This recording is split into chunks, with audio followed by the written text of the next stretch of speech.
Hello friends, thank you for joining me today for another episode of Anatomy Masters. Today we're going to tackle the dreaded hands. Let's take a quick look at our three anatomy masters. First of all, George Bridgman. In this book, he starts his hand discussion on page 154, gives us some brilliant analysis, some brilliant comparisons. He compares the hand to a weapon, a scoop, a hook, and tongs. Typical, classic George Bridgman. All of those are good. And then talks about fingers. That's George Bridgman. Next, we have Jack Ham drawing the head and figure, page 82. And he has 1, 2, 3, 4, 5, 6, 7, 8, 9 pages of hands. Wow, there's so much stuff there. It's all good. Way more detail that we can get into today. And then finally, our anatomy master number 3, maybe the master of them all, Andrew Loomis.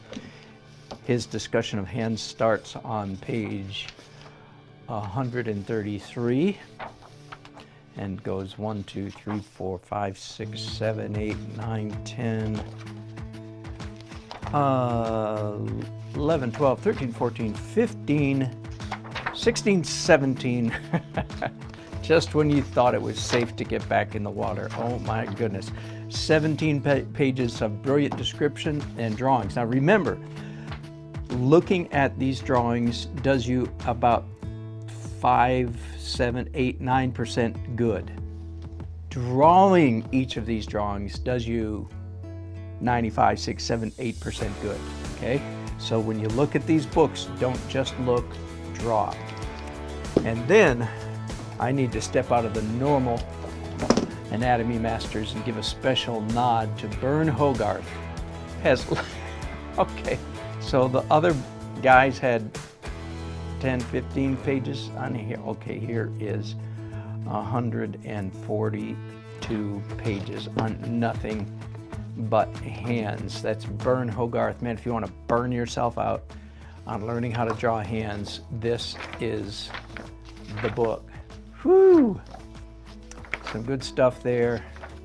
But, of course, I'm not going to follow any of those. I believe one of the best ways to learn how to draw is not by watching somebody else draw, but by watching a kinesthetic, three-dimensional description of what it is we're drawing.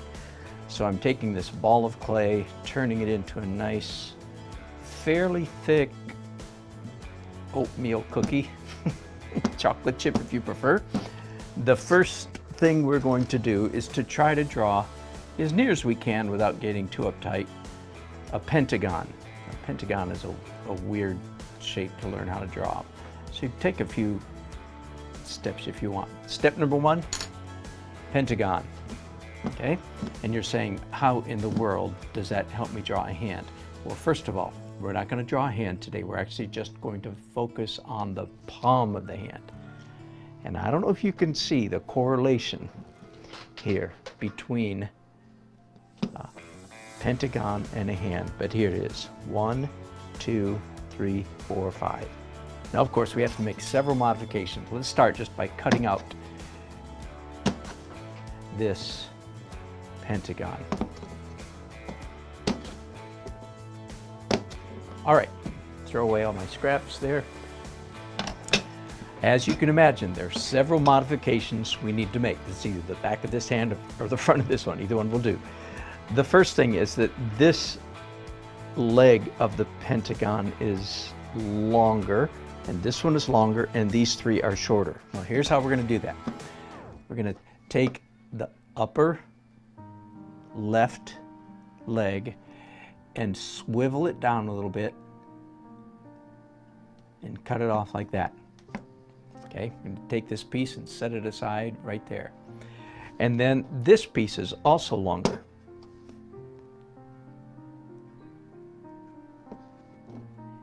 Cutting that piece off. Now, the main thing we need to do is make these two lengths just about the same length. Right? So that's closer to a palm. Let's review that real quickly. here's the modifications we made. We started out with a pentagon and cut off 3 pieces. 1, 2, 3. So now we have a little bit longer, a little bit long, long, short, short. And while we're at it, the wrist, of course, is oval. So let's make that a round. And then let's just start carving this into a palm. A palm is concave on this side and convex on this side. Let's start out with the concave side. So I'm simply making a valley, a concave indentation, and we're going to fix this by adding 3 things. I'm being arbitrary about which one to add first.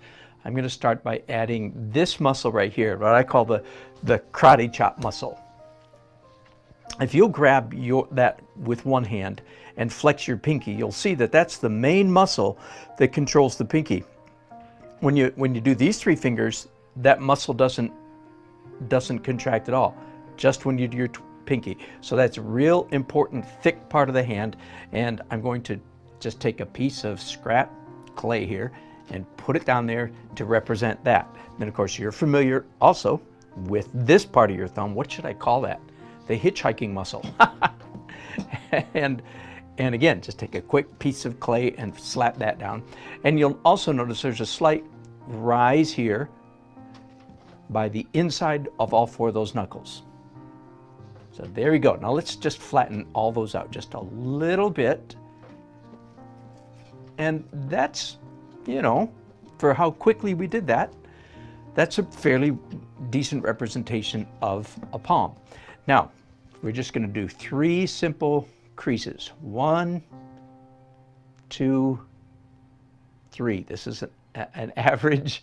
You're going to have to go ask a palm reader if this is a typical palm, but I believe it is. That we have, most of us have more or less 3 creases going like that fan shape, from fanning out from this, from the base of the index finger toward the opposite corner of the hand. All right, so there you go. That's a pretty good indication of the inside of the palm. Now let's turn it over. The other side is much easier. First of all, let's just round off all these corners. And again, we still don't have a wrist. There you go, that's pretty close. Round off all these corners. And we have, if I remember this right, carpals, metacarpals, and phalanges. Yep, and I forget, is it 9 or 12 carpals? And basically 5 carpals. You know where they go. They're not indentations, but I'm just drawing them. 2, 3, 4. 4 skin, and of course I have a 65-year-old hand, so my carpals show up a lot more than on a young person. And then there are 4 knuckles. So I'm just, again, really quickly, going to just take a little dab of clay. I'm not trying to create a beautiful sculpture here. I'm trying to help you remember what a hand looks like. And then 1 even there on the thumb, all right? And that the palm generally curves this way. We can flatten it out if we go like this, you see, but that's a pretty extraordinary position. Normally the palm is curved. So let's look at it from as if the fingers are all cut off, okay? And I have a little device here to represent the base of the fingers. Pinky, ring finger, middle finger, index finger, and thumb. Okay, we're going to talk about fingers and thumbs in a subsequent lesson. But right now, I think one of the best ways to learn how to draw a hand is understand the basic structure. And that's what we're doing here. And again, the point is not to make a beautiful sculpture. The point is for you to remember, oh yeah, 4 bumps, right? Bump, bump, bump, bump. And 1, 2, 3 creases, and so on and so on and so forth, right? So now, let's see if we've learned our lesson. Let's go to a piece of paper and draw what we just constructed. First of all, can you draw a pentagon? Of course you can. It might take you a few seconds to make adjustments and get it right, but there you go. And then we made 3 cuts. 1, 2, 3. So I'm saying to you that that's a fair, you can reproduce that because it was simple. that's a fair representative of the palm. We can get a little more refined. Let's do it one more time. 1, 2, 3, 4, 5. Cut, cut, cut. And then curve, curve, straight across, slight curve in actually, and slight curve out. So do you see the changes I made from this to that? Curve, curve, straight, here's the wrist, concave and convex. That is curving in and curving out. Then we have two major masses. Let's stick with a red marker since we're there. Here's the karate chop muscle, here's the hitchhiking muscle, and then there's a 2, 3 for the inside of the knuckles right there. And then there are, I'm gonna have to change colors again so you don't get confused, to do the creases. 1, 2, 3. There you go. Anybody can do that. Now, clean piece of paper, let's turn it over and draw the backside of a palm. Again, one of the best ways to learn how to draw a hand is to learn how to draw the palm first. Treat it as the core, the foundation, the stump of the hand, and then learn how the fingers and thumb come off that. So here's our original pentagon. Cut 1, cut 2, cut 3. This is the back of the hand now. Convex, concave, straight, curve, curve. All right, and then there are four knuckles. 1, 2, 3, 4, and also that base of the thumb. And there are 4 carpals, metacarpals. Okay, the metacarpals are these long, skinny bones you're so familiar with, and especially on an older person's hand, they stand out so clearly. Now, let's start visualizing this. What I really want you to be able to do is to draw this palm, the stump, the core, the trunk of a hand without the phalanges, without the fingers and thumb. So let's imagine that we're looking at the hand pretty much straight on this way, but with no fingers. Okay, so it's curved and it's smaller here at the pinky end, bigger here, and then here's where the thumb would come toward you. I'm drawing it as a dotted line so you don't get too confused. The wrist goes way back that way, and here's the fingers. Pinky, smallest, ring finger bigger, middle finger bigger, index finger largest yet.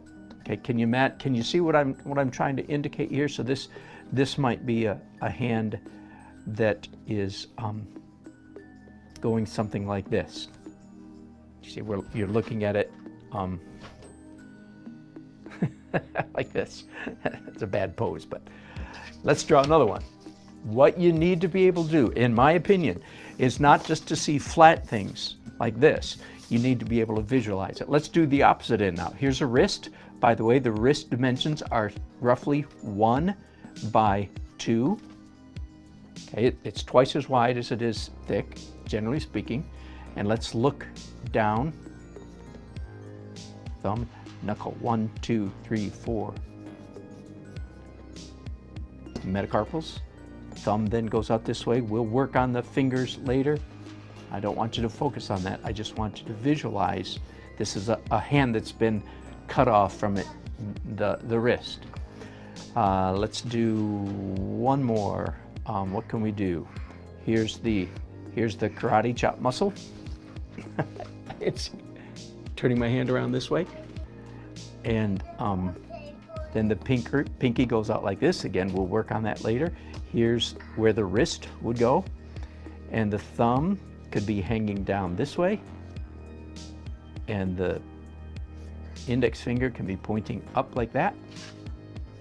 And again, I don't want you to pay too much attention to the fingers. I just want you to see there's a hand looking at it again from this angle. The point is, you need to be able to take this basic shape and imagine it from any angle. This is now a person's right hand, index, middle, pinky, ring finger, pinky. Okay, I don't even care what the fingers are doing yet, because I just want you to be able to visualize. And there's, again, there's the metacarpals there. Thumb goes off that way somewhere. Does that make sense? I think that's a good way to learn to start to draw the human hand. Just start with the palm. We'll do fingers next. Thanks for watching.